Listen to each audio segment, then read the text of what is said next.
Լույս արևելքում միսիոներական միությունը ներկայացնում է Չարլզ Սպերջեն։ Ես անցա մոտովդ և ասացի. ապրիր։ Եզեկիել 16:6։ Ով փրկված, գոհունակությամբ մտածիր ողորմության այս քայլի մասին։ Ուշադրություն դարձրու, որ Աստծո վճիռը մեծափառ է։ Մեր տեքստում մենք տեսնում ենք մի մեղավորի, որ իր մեջ ոչինչ չունի բացի մեղքից և ոչինչ չի կարող ակնկալել բացի բարկությունից, սակայն հավիտենական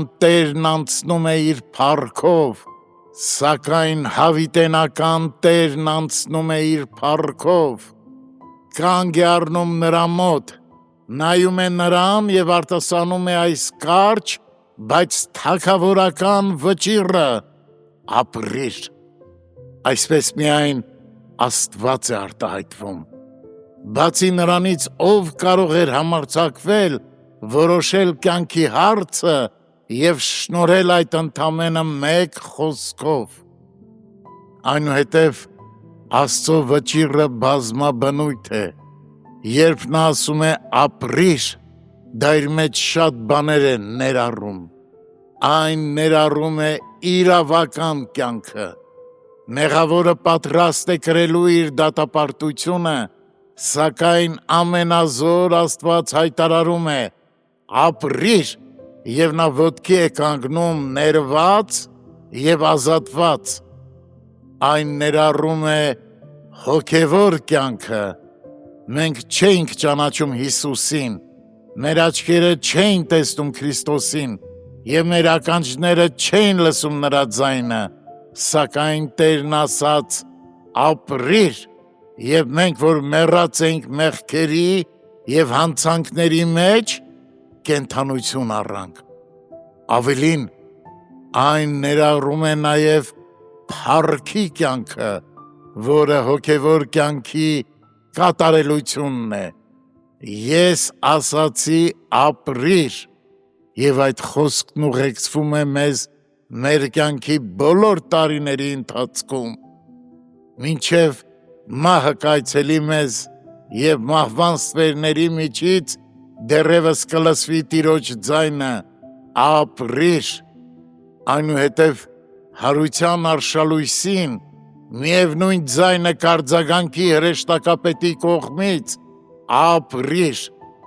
Եվ երբ Սուրբ Հոգիները երկինք կբարձրանան, որպեսզի հավիտյան օրհնված լինեն իրենց Աստծո փառքով, դա կկատարվի այս նույն խոսքի զորությամբ. ապրիր։ Նկատեք նաև, որ այս վճիռը անդիմադրելի է։ Ահա Տարսոնացի Սողոսը Դամասկոսի ճանապարհին է, որպեսզի ձերբակալի կենդանի Աստծո սրբերին, և մի ձայն է լսում երկնքից, և մի լույս է փայլատակում, որ ավելի պայծառ է, քան արևի լույսը, և Սողոսը աղաղակում է. «Տեր, ինչ ես կամենում, որ անեմ»։ Գործք 9:6։ Վերջապես, այս վճիռը ձրի շնորհքի պարգև է։